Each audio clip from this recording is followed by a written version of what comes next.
Hello, all you fine-looking, happy people in recovery. We are glad you took the time to stop by, and we welcome you.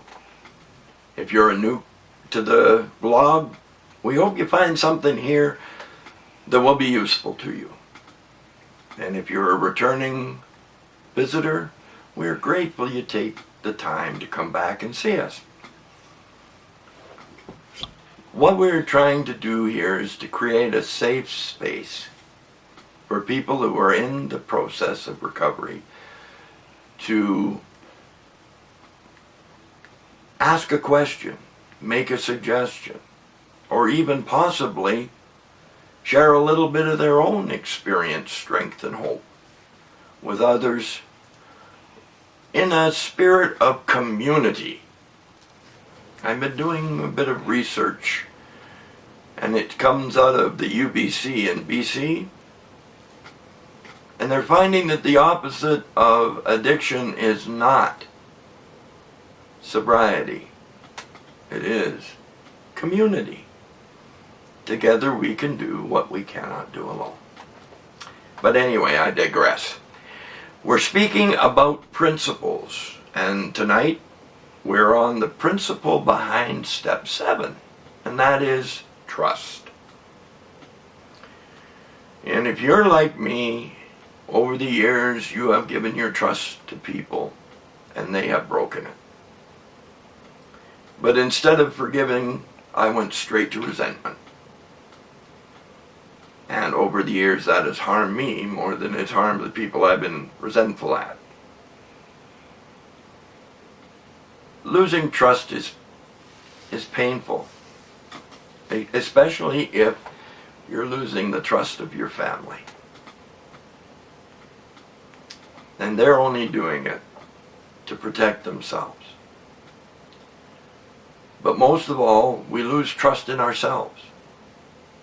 We can no longer trust, once we've had our drink or drug, where we will end up. We can't trust who we will be with. We can't trust what we will be doing.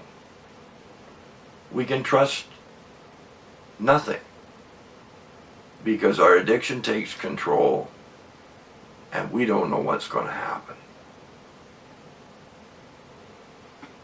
You know, when I came into this program, I didn't trust.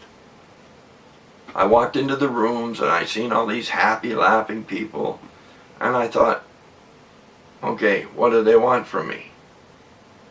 Is this a cult? Am I going to end up selling flowers on the corner? Or maybe that big book that they keep talking about, maybe I'm supposed to go out and sell that.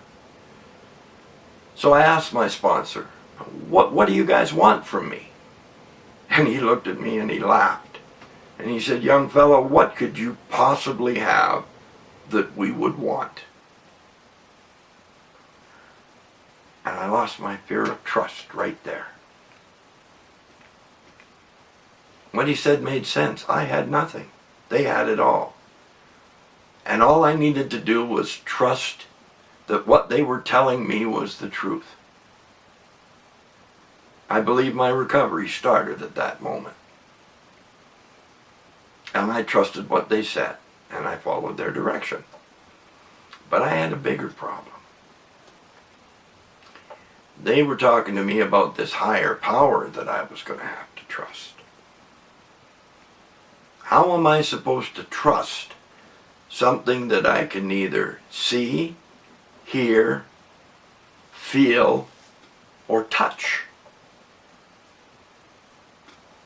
And it was a great quandary. How do I trust this thing, this entity, this whatever I choose to make my higher power?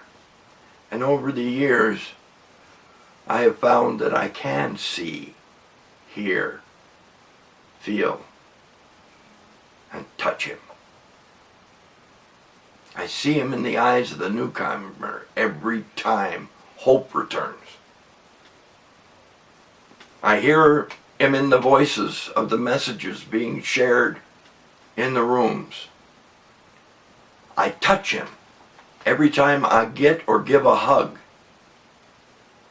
And I feel Him in my heart every morning that I am allowed to wake up and draw a breath. Now don't get me wrong, I am nowhere near perfect. That's on the good days. There are days when I get up and I want to take my will back. I want to do it my way. I don't trust that He's got my best interest at heart or knows what I want and what I'm doing. Now, nothing really terrible happens to me on those days, most days. But nothing really glorious happens either. They're kind of just blah, mediocre days when I'm struggling to, make the world bend to my wishes. On the days when I turn it over and hand the keys back to my higher power, those are the days that I have marvelous days on. And it fills me with wonder. Yeah. Can it keep getting better? I've spent a long time waiting for the other shoe to drop. And it hasn't fallen yet. So I'm going to trust that it never will.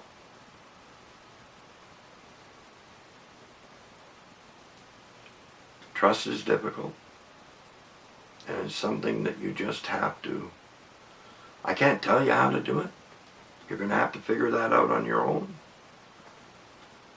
But if you can come to that place where you can trust the people in the rooms and open your ears and then open your heart to what they have to offer,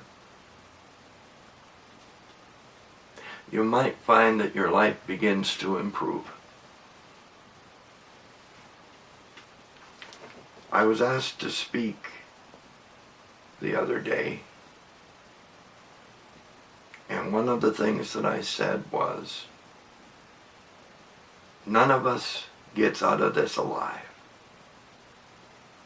Everything that we have in this world, including our bodies, we are going to have to surrender back to Mother Earth. I'm not worried about that anymore, because what I'm concentrating on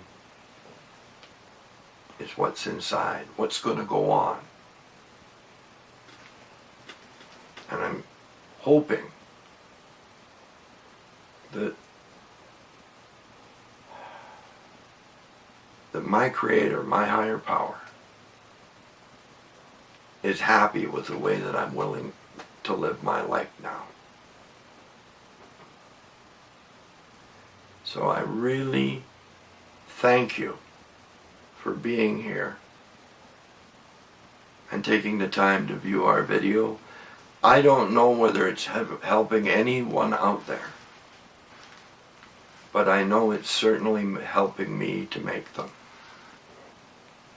So until we meet again, I pray that we all walk hand in hand with each other and with our higher power. Bless you and shalom.